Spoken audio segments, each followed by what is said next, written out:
দিদি আমাকে একবার দেয়, আমি কাউকে কিচ্ছু বলবো না। তুই হয়তো ভাবছিস আমার খুব ছোট, কিন্তু তুই জানিস না দিদি আমার কত বড়। তুই একবার দেখলে পাগল হয়ে যাবি। তুই আমার ইচ্ছা পূরণ করলে আমি তোর সব কথা শুনব। আমি প্রতিদিন কলেজে যাব, রাত জেগে মেয়েদের সাথে কথা বলবো না। আমার নাম গীতেশ। এটা কোনো বানানো গল্প নয়, আমার জীবনে ঘটা সত্যের ঘটনা, যার জন্য আমি আজ খুব খুশি। তবে আমি এটা গল্পের মতোই বলার জন্য চেষ্টা করব।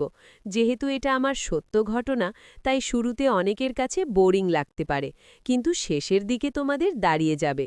আমার এই ঘটনা আমার দিদির সাথে ঘটে যাওয়া ঘটনা। প্রথমেই দিদির পরিচয় দেই। আমার দিদির নাম অর্পণা, গায়ের রং ফর্সা, বয়স ২৪ বছর। দিদি শহরে একটা ভালো চাকরি করে। এখনও দিদির বিয়ে হয়নি। দিদি সবসময় ঢোলা জামাকাপড় পরে, ফলে দিদির জোড়া টুপি মানুষের সামনে খুব একটা ফুটে উঠত না। দিদি নিজের খুবই যত্ন নেয়া, নিয়মিত এক্সারসাইজ। আমি গ্রামে স্কুল শেষ করে এখন শহরে একটা ভার্সিটিতে ভর্তি হয়েছি, যার কারণে দিদি আর আমি একই ফ্ল্যাটে থাকি। ছুটির দিনে আমরা শহরের বিভিন্ন জায়গায় ঘুরতে যাই। দিদির সাথে আমি খুবই ফ্রি। দুজনে একসাথে মুভি দেখি। মুভিতে ওই দৃশ্য এলে প্রথম দিকে দুজনে একটু অপ্রস্তুত হতাম, কিন্তু এখন আমার স্বাভাবিক হয়ে গেছি। গ্রামে থাকতে আমি অনেক সরল প্রকৃতির ছিলাম, কিন্তু শহরে আসার পর আমার কিছু বখাটি ছেলের সাথে বন্ধুত্ব হয়, ফলে আমার মধ্যে অনেক পরিবর্তন এসে যায়। এখন আমি নিয়মিত ওইসব দেখি, নিজের কাজ করি, আশেপাশের মেয়েদের স্বপ্নে দেখি, ইত্যাদি ইত্যাদি। তবে আমি দিদিকে নিয়ে এসব কখনো কল্পনা করি নাই। দিদিও আমার সাথে ফ্রি হলেও আমার সামনে সবসময় ভালোভাবে থাকত। এভাবেই আমাদের দিন কাটছিল। তবে একদিন রাতে আমার হঠাৎ ঘুম ভেঙে যায়। আমি উঠে টেবিল থেকে পানি খেতে গেলে শুনতে পেলাম দিদির রুমে কেমন যেন একটা শব্দ হচ্ছে। আস্তে আস্তে আমি দরজা ফাঁক করে উকি দিলাম। অন্ধকার হওয়ায় দিদি দেখতে পেল না। উকি দিয়ে দেখি দিদি ফোনের দিকে চেয়ে আছে, আর নিজেই নিজের কেমন অদ্ভুত শব্দ করছে। বুঝলাম দিদি ভিডিও দেখে নিজেকে শান্ত করছে। আমি কিছুক্ষণ উকি দিয়ে দেখে চলে আসলাম। বুঝলাম দিদি বাইরে থেকে যেমনই থাকার জন্য চেষ্টা করুক না কেন, ভেতর থেকে ওই প্রকৃতির।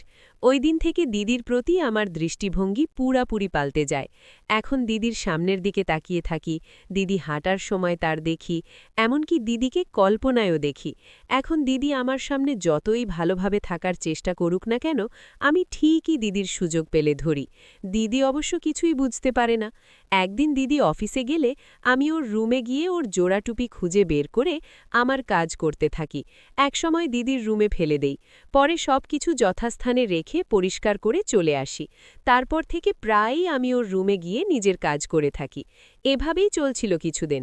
তারপরে ঠিক করলাম নতুন কিছু করতে হবে। এভাবে আর ভালো লাগছে না। তখন আমার মাথায় একটা বুদ্ধি এলো। দোকান থেকে কিছু ঘুমের ওষুধ কিনে নিয়ে আসি। রাতে গোপনে দিদির খাবারে তা মিশিয়ে দেয়। ফলে খাবার খেয়ে দিদি দ্রুতই ঘুমোতে চলে যায়। আমি আধ ঘন্টা পরে গিয়ে দিদিকে ডাক দেই। কোনো সাড়া শব্দ না পেয়ে উকি মেরে দেখি দিদি গভীর ঘুমে আচ্ছন্ন। আমি আস্তে আস্তে দিদির কাছে গেলাম। একটু পরে দিদির নিঃশ্বাসও বেড়ে গেল। ফলে আমি ভয় পেয়ে গেলাম।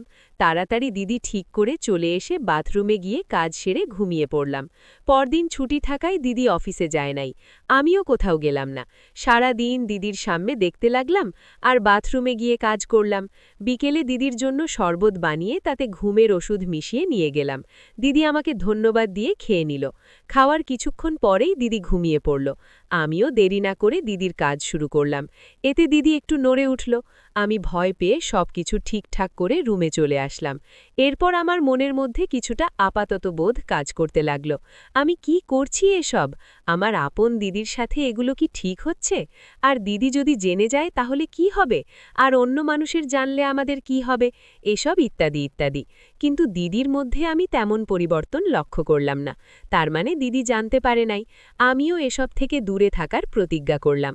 আমি যতটা সম্ভব দিদিকে এড়িয়ে চলতে লাগলাম। দিদি বিষয়টা লক্ষ্য করে আমাকে জিজ্ঞাসা করে, কোনো সমস্যা কি না? আমি কইলাম না, কোনো সমস্যা নেই। এরপর দিদি আর কিছুই কইল না। এভাবে কিছুদিন কেটে গেল। কিন্তু একদিন সন্ধ্যার একটু পরে আমি ওই ভিডিও দেখে ভীষণ ইচ্ছা হয়ে গেলাম, আর নিজের কাজও করলাম না। আমার রাগে শক্ত হয়ে রয়েছে, কোনোভাবেই শান্ত হয় না। এতে আমার খুব একটা ভালো লাগছিল না। তাই নিজের প্রতিজ্ঞা ভেঙে মনে মনে ঠিক করলাম, আজ রাতে আবার দিদির কাছে যাব। রাতে দিদিকে ঘুমের ওষুধ খাইয়ে দিলাম। দিদি আমার মুড় খেয়ে ঘুম থেকে লাফিয়ে উঠে নিজের অবস্থা দেখে হতবম্ব হয়ে যায়। কিছুক্ষণ পরে আবার নিজেকে সামলে নিয়ে কইল, কি করছিস এসব তুই? আমি তোর দিদি হই, আর তুই আমার ভাই, তোর সে হুঁশ আছে? আমি কিছুই না বলে নির্বাক হয়ে দিদির পাশে লজ্জায় মাথা নাচি করে বসে থাকলাম। দিদি তার নিচ তখনও ঢাকে নাই। আমার চোখ বারবার সেদিকেই চলে যাচ্ছিল। দিদি সে বুঝতে পারল, সে তা ঠিক করতে লাগল। আমি কিছু একটা বলতে যাচ্ছি এমন সময় আমাকে কষে একটা চড় দিয়ে রুম থেকে যেতে কইল। আমিও আর কিছু না বলে চলে আসলাম। পরদিন সকালে ঘুম ভেঙে গেল। আমি বিছানা থেকে উঠলাম না। আমার ভীষণ লজ্জা লাগছিল গত রাতের কথা ভেবে। একটু পরে দিদি এসে দরজার সামনে থেকে বলে গেল, টেবিলে খাবার রাখা আছে, খেয়ে নিতে। তার মানে দিদি আজ একা একাই ব্রেকফাস্ট করে নিয়েছে। সাধারণত সকালে ব্রেকফাস্ট আমি দিদির সাথেই করি। দিদি আমাকে ব্রেকফাস্ট করতে বলে অফিসে চলে গেছে। আমি ওদিন ভার্সিটিতে না যাওয়ার সিদ্ধান্ত নিলাম। এর কারণ আমার খুবই খারাপ লাগছিল মানসিকভাবে। 12টার দিকে বিছানা থেকে উঠে টেবিলে দেখি খাবার রাখা আছে, কিন্তু খেলাম না। গোসল করে কিছুক্ষণ মোবাইল দেখলাম। তারপর দুপুরেও না খেয়ে আবার ঘুমিয়ে পড়লাম। ঘুম থেকে উঠে প্রচণ্ড ক্ষুধা লাগছিল, কিন্তু খেতে ইচ্ছে করছিল না। বারান্দায় গিয়ে বসে রইলাম।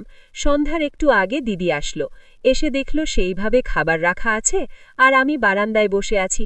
দিদি কিছু না বলে ফ্রেশ হতে চলে গেল। কিছুক্ষণ পর আমার কাছে এসে দাঁড়ালো। আমি একবার দিদির দিকে তাকিয়ে আবার অন্য দিকে তাকালাম। কিছুই কইলাম না। কিছুক্ষণ পর দিদি কইল, কাল রাতে চট মারার জন্য সরি, খুব জোরে লাগছিল তোর, তাই না? আমি কইলাম, না, ঠিক আছে দিদি।